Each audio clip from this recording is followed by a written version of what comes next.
Narito na ang mga pinakamalalaking balita sa One North Central Luzon ngayong Miyerkules.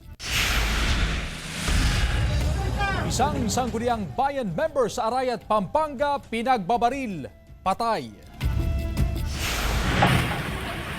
Dahil sa magkakasunod na bagyo, ilang rescuers nagkakasakit na. Malawakang pagbaha nararanasan pa rin sa Cagayan. Presyo ng bigas sa ilang pamilihan tumaas. At ilang pasyalan sa Central Luzon, pag-asa ang hatid ngayong Kapaskuhan. Ito ang GMA Regional TV 1 North Central Luzon. Magandang hapon, ako si Chris Zuniga.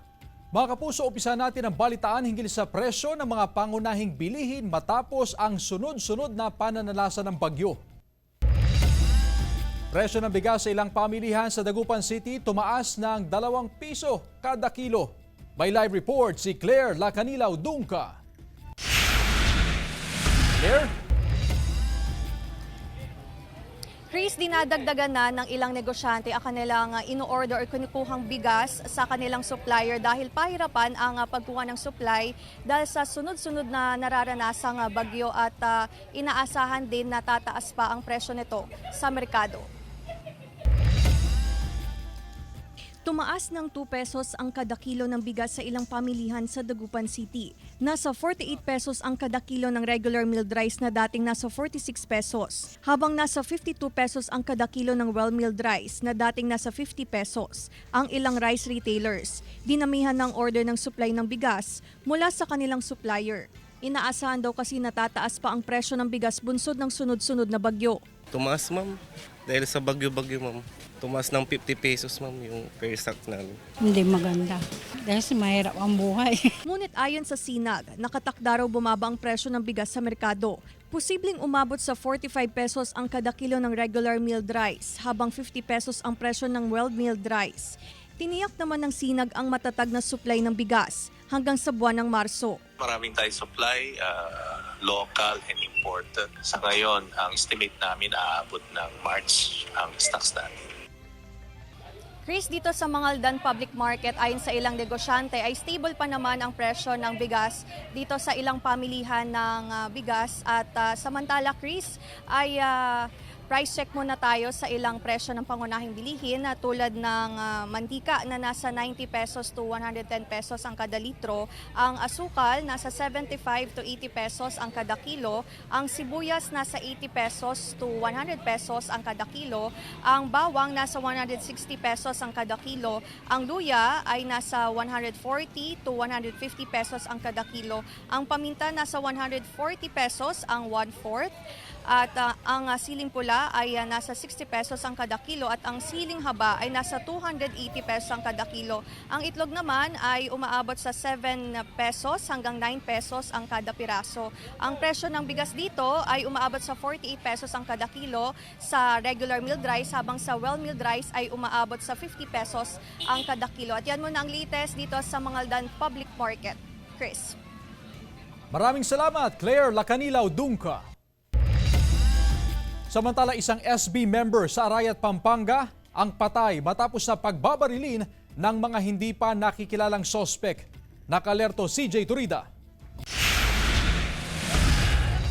Nagkagulo ang mga tao sa loob ng covered court ng barangay Telapayong, Arayat, Pampanga matapos makarinig ng sunod-sunod na putok ng baril habang nagsasagawa ng medical mission ang mga otoridad. Sa CCTV footage, makikita ang 2 lalaking sakay ng motorsiklo na tila nagmamasid. Ilang sandali pa ay lumipat ang 2 at saka tumigil. At pagkababa ng 2 lalaki na mula sa isang puting sasakyan, bigla na lang itong pinaputukan ng 2 nakamotorsiklo saka humarurot paalis. Binuntutan nila tapos nung nakatigil na yung sasakyan, napauna sila ng konti, tapos bumalik. Yun, pag baba na nung 2, papuntang barangay hall, doon na hindi na sila bumaba ng motor. Pag diretso na ulit. May medical mission kami doon sa Telapayong after nung programa namin doon sa Glorieta, sabay-sabay kami umalis papunta ng Telapayong. Ngayon, nung paalis namin sa daan, magkakasunod kami, nauuna ako. may nakabuntot sa amin, sasakyan, tsaka nakasingle na motor, yung pala yun. Nasawi sa pamamaril si Arayat Councilor Federico Hipolito. Sugatan naman si Chairman Lito Trinidad ng Barangay Batasan. Ayon sa PNP, maaga pa raw na sabihing election-related ang insidente pero patuloy ang kanilang investigasyon upang malaman ang motibo at matukoy ang mga salarin o kung sino ang utak sa krimen. Sinisikap ng GMA Regional TV na makuhanan ng pahayag ang kaanak ng mga biktima. CJ Torida, One North, Central Luzon.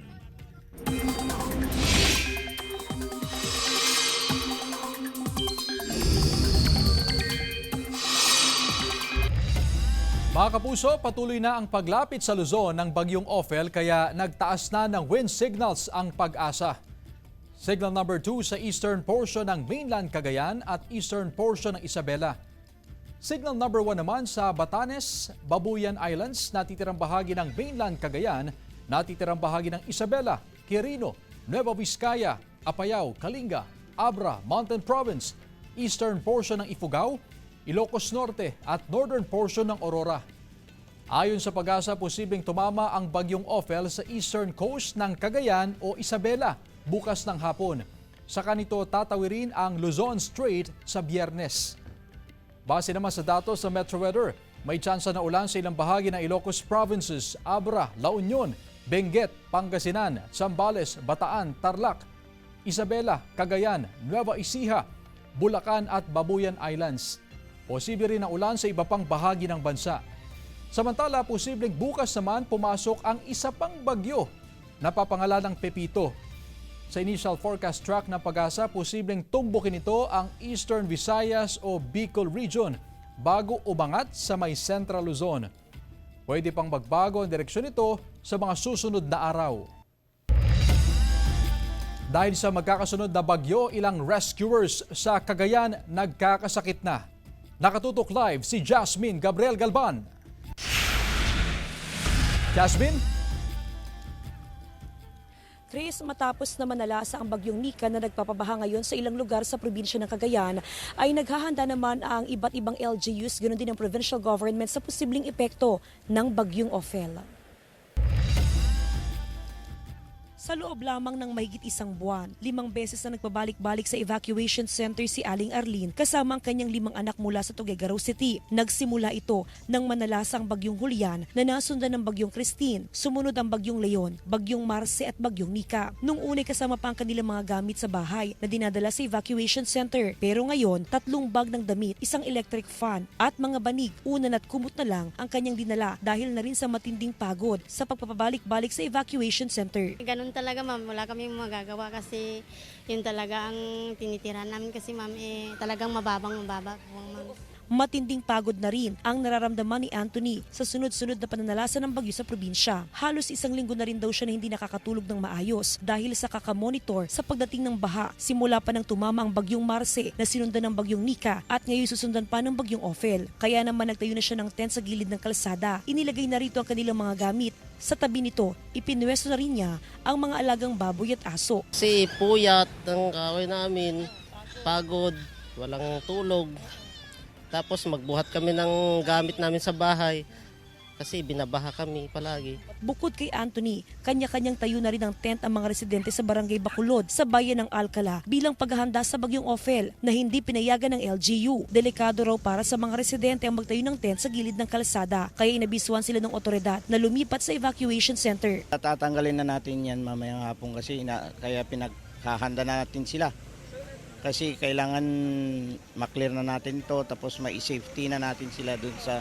May mga evacuation center kasi tayo na doon sila dapat. Dahil naman sa sunod-sunod na bagyo sa Cagayan, nagkakasakit ng ilang rescuer. Simula pa kasi nung nakaraang buwan, sunod-sunod na ang kanilang rescue operation. Bukod sa nababasa sa ulan, nababad na rin sila sa baha. Meron po tayong ganyang cases na may sipon. Pinoprovide natin sila ng mga supplements nila. Ngayong may banta ang bagyong Ophel na susundan pa ng bagyong papangalan ng Pipito, hiling ng mga rescuer ang pakikipagtulungan ng mga residente. Yung mga ayaw lumikas, yun lang ang problema.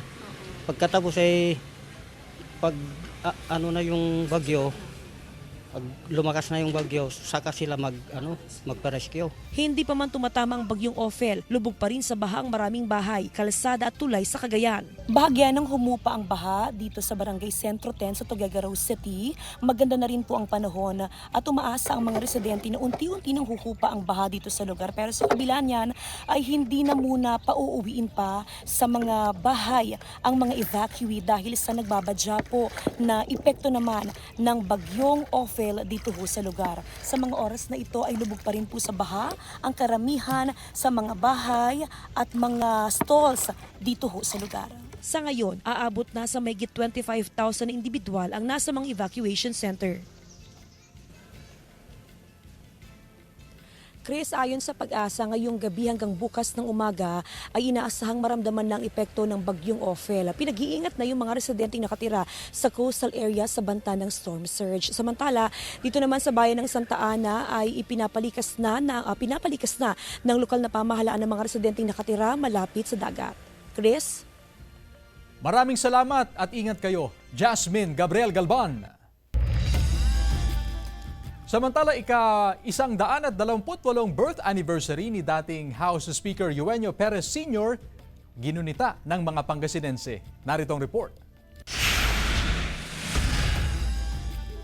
Nakiisa ang mga Pangasinense sa pagunita ng ika-128 na birth anniversary ni dating House Speaker Eugenio Perez Sr. Sa isinagawang wreath-laying ceremony, inalayan ng bulaklak ng pagkilala ang bantayog ng dating House Speaker.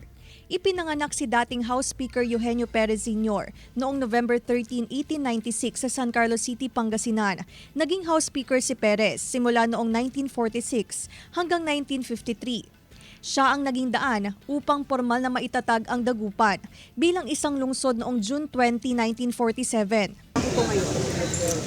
Kailangan unite tayo upang ma-achieve natin yung foresight ni Speaker Eugenio Perez. Ang tagal-tagal, that was way back more than 70 years na nakita na niya yung opportunity ng Dagupan na walang nakakita ng iba.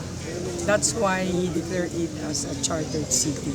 Kasamang nakiisa sa wreath-laying ceremony ang ilang kawani ng BFP, PNP, maging ang ilang barangay at government officials. Para sa ilang Pangasinense, mahalagang gunitain at bigyang pagkilala ang naging kontribusyon ng dating House Speaker.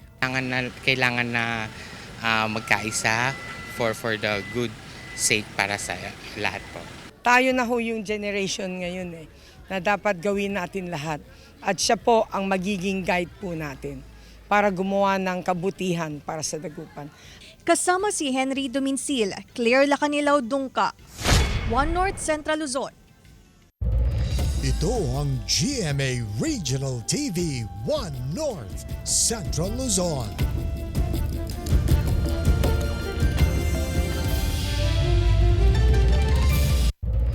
Ito ang GMA Regional TV 1 North Central Luzon.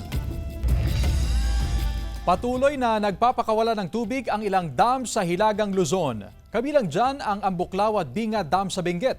Gayon din ang Magat Dam sa Isabela. Sa dam water level update ng Pag-asa as of 8 a.m. kanina, 2 gates ng Ambuklaw Dam ang nakabukas sa taas na 1 meter. Nasa 1.30 meters naman ang 3 gates na nakabukas sa Binga Dam. Habang 3 meters naman ang nakabukas sa 2 gates ng Magat Dam. Ilang bahay, palayan at maisan sa Isabela lubog pa rin sa baha. Tutukan sa report. Lubog pa rin sa baha ang ilang bahay sa Ilagan City at bayan ng Tumawini sa Isabela. Makikita rin sa drone video na ito na lubog din sa baha ang karamihan sa mga palayan at maisan. Nanlulumo ang mga magsasaka dahil sa pagkasira ng kanilang mga taniman dahil sa bagyong Nika. Sa ngayon, dapang-dapa raw ang kanilang hanap buhay dahil sa sunod-sunod na pananalasan ng mga bagyo sa lalawigan. Isa si Mario Maramag sa mga magsasaka na naapektuhan ng nagdaang mga bagyo. Hindi niya alam kung paano siya makakabangon. Hiling niya ang tulong mula sa gobyerno. Samantala, sa City of Ilagan sa Isabela, hindi pa makauwi sa kani-kanilang mga bahay ang ilang evacuees dahil aabutin pa raw ng 2 hanggang 3 araw bago humupa ang baha. Sina Aling Corazon Lucas at Silvestre Lucas na parehong residente ng Barangay San Vicente ay nananatili pa rin sa evacuation center dahil baha pa rin sa kanilang lugar. Kabilang sila sa 548 na pamilya o katumbas ng 1,682 na katao na lumikas dahil sa pagbaha sa syudad. Samantala, tuloy-tuloy raw ang pamimigay ng ayuda ng lokal na pamahalaan sa mga residenteng naapektuhan ng mga nagdaang bagyo, habang naghahanda naman sila sa posibleng epekto ng bagyong Ophel at bagyong Pipito. Jeric Pasiliao, 1 North Central Luzon. 5 improvised na mga boga ang nakumpiska na pulisya sa Vintar, Ilocos Norte. Ayon sa pulisya, nakita nila mga batang naglalaro ng boga habang sila ay nagpapatrolya. Pero nang kanilang lapitan, kumaripas ng takbo ang mga bata at iniwan ang mga boga. Kinumpiska ang mga boga kung saan naroon ang isang opisyal ng barangay. Paalala ng pulisya sa publiko, lalo na sa mga kabataan, na iwasan ang paggamit ng boga bilang alternatibong paputok para maiwasan din ang anumang disgrasya. Samantala, umano'y pambabato at pananakit ng ilang nanlilimos sa downtown area ng Dagupan City ikinababahala ng mga dumadaan. Silipin sa report. Ikinababahala ng ilang dumadaan sa bahagi ng downtown area sa Dagupan City ang umano'y pambabato o pananakit ng ilang nanlilimos doon. Kung minsan, nangaagaw pa ng pagkain sa mga bumibili. Nakakaalarma raw ito lalo na ngayon na malapit na ang Pasko, kung saan marami ang dadagsa sa mga pampublikong lugar sa lungsod. Kung minsan inihila nila, pero sanang kinukuha nila yung mga kumakain dito ay kukunin yung mga pagkain nila. Yung mga bata. Kung minsan po kung hindi sila binibigyan, nambabato sila, nagmumura sila ganun. Batid ng ilang negosyante ang pagdami ng mga namamalimos. Marami talaga namamalimos na manghihingi, pang inom lang, pang bisyo. Pero yung iba naman na pag-alagala, yung talagang may diferensya. Maigpit daw ang monitoring ng Task Force Disiplina sa mga namamalimos sa lungsod. Nananawagan ng otoridad sa publiko na kung makaranas sila ng pananamantala ng mga nagpapalimos, ay huwag mag-atubiling magsumbong sa mga kinauukulan para mabigyan ng karampatang aksyon. Pag naman nakakaito, count po kayo ng mga ganyang sitwasyon. Pag alam lang po sa ating mga task force, nandyan po yung puso, nandyan din po yung PNP, tapos itawag na po sa amin din. Kasama si Ron Alister Taniedo, Claire Lacanilaw Dungka, 1 North Central Luzon. Pinulabog ng bomb threat ang Mariano Marcos State University sa Ilocos Norte kaninang umaga. Ito matapos kumalat ang isang mensahe mula sa isang hindi patukoy na individual na nagsasabing mayroong 11 bomba ang itinanim sa paligid ng pamantasan. Laman ng mensahe na sasabog umano ang mga bomba dakong 1:30 ng hapon. Dahil dito agad na inilikas ng pamunuan ng universidad ang mga estudyante, gayon din ang mga empleyado. Nagpatupad din ng asynchronous classes ang pamantasan. Samantala, good news mga kapuso! Sa mga naghahanap ng trabaho, pagkakataon nyo nang maging bahagi ng GMA Network. Naghahanap po ang GMA Network ng mga top caliber applicants para sa mga sumusunod na posisyon. Ang sinumang interesadong aplikante ay maaring magpadala ng kanilang aplikasyon sa careers.gmanetwork.com. Mag-apply na at maging bahagi ng GMA, ang #1 network in the country.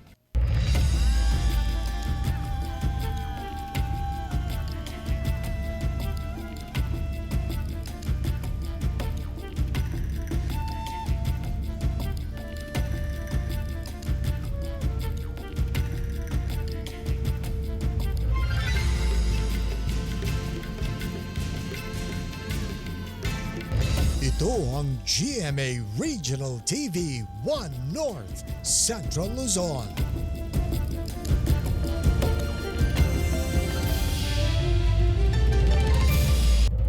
Ito ang GMA Regional TV 1 North Central Luzon.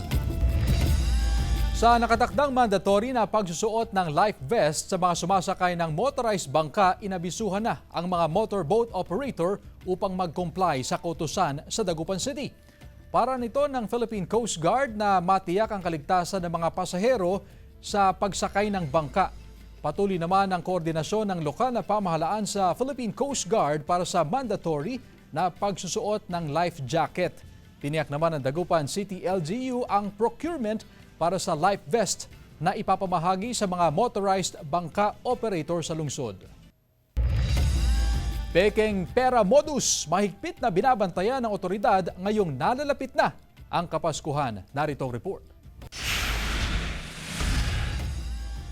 Tiniyak ng negosyanteng si Rose Ann na tunay na pera at hindi peke ang ibinabayad ng mga mamimili sa kanya sa pamilihang bayan ng Kalasyaw, Pangasinan. Para matiyak na lehitimo ang pera, una niyang inaaninag sa ilaw ang perang papel. Sinisipat niya ang pera upang maiwasan na mabiktima ng mga kawatan na gumagamit ng pekeng pera.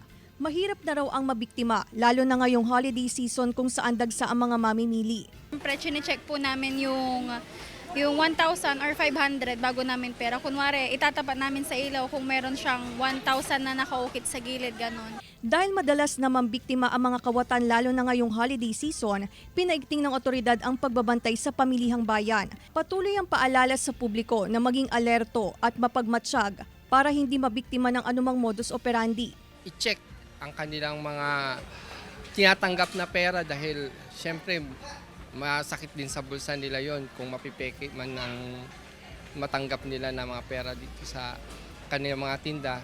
Kasama si Henry Duminsil, Claire Lacanilao Dungka, One North Central Luzon.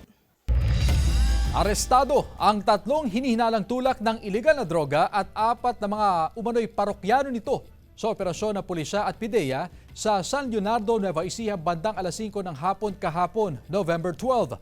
Base sa report mula sa pulisya, nagsagawa sila ng anti-illegal drugs operation laban sa mga sospek. Pagdating sa lugar, agad na bumili ng illegal na droga ang isang pulis na nagpanggap na buyer. At nang makabili ng isang sachet ng hinihinalang shabu gamit ang marked money, ay agad na inaresto ang mga sospek. Nakuha mula sa mga naarestong sospek ang shabu na umaabot sa 26.77 grams na nagkakalaga ng 182,000 pesos and 36 pesos. Na-recover din mula sa mga itinuturong tulak ng illegal na droga ang isang caliber 22 at isang revolver. Nakapiit na ngayon ang mga naarestong sospek sa PNP Detention Cell ng San Leonardo Police Station at sinampahan ng mga kaukulang kaso. Samantala, muntik nang dumiretso sa bukid ang SUV na ito sa Barangay Vira, Lawag City kahapon, November 12.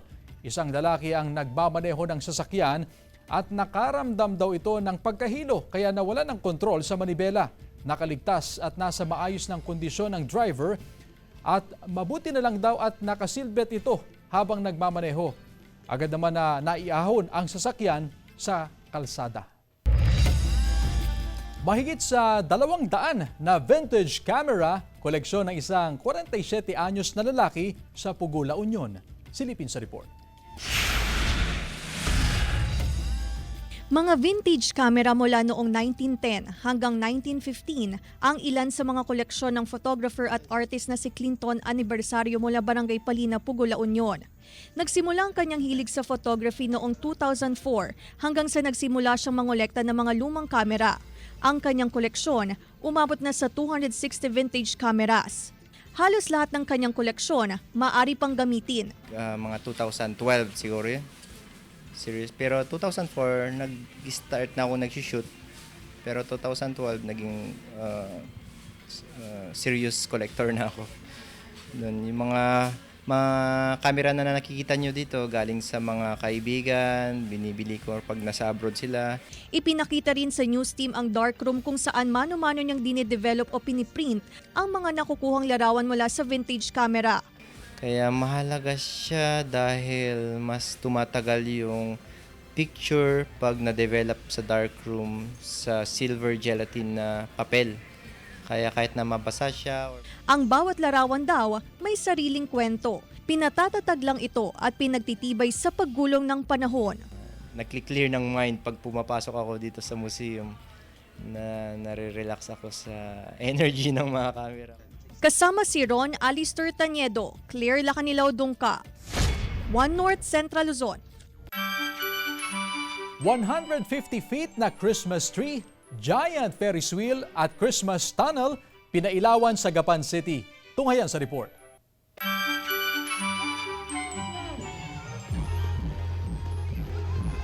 Bagong Christmas pasyalan sa Gapan City sa Nueva Ecija ang 150 feet na Christmas tree, giant Ferris wheel at Christmas tunnel. Atraksyon din ang Lumang Gapan kung saan makikita ang lumang munisipyo at iba pang antigong bahay. Picture perfect ang Gapan City Plaza at Lumang Gapan dahil sa namumutik-tik na mga ilaw.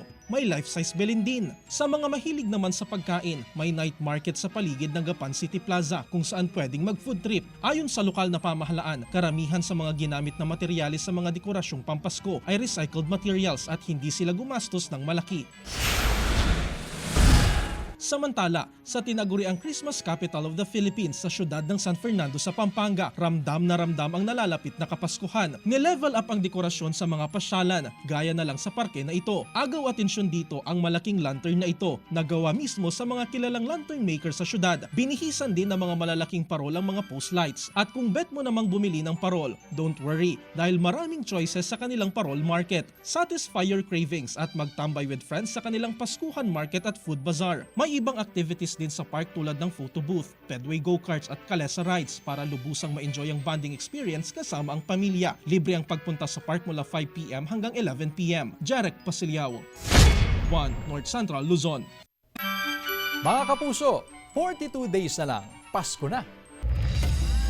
Samantala, mapapanood niyo po ang episode na ito at iba pang pinakahuling lokal na balita sa official website ng GMA Regional TV, www.gmaregionaltv.com.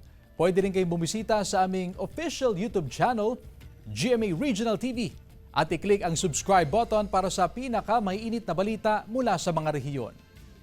Nais din naming pasalamatan ng mga kapuso sa Hilaga at Gitnang Luzon, maging ang mga kapuso natin abroad. Dahil sa GMA Regional TV, local news matters.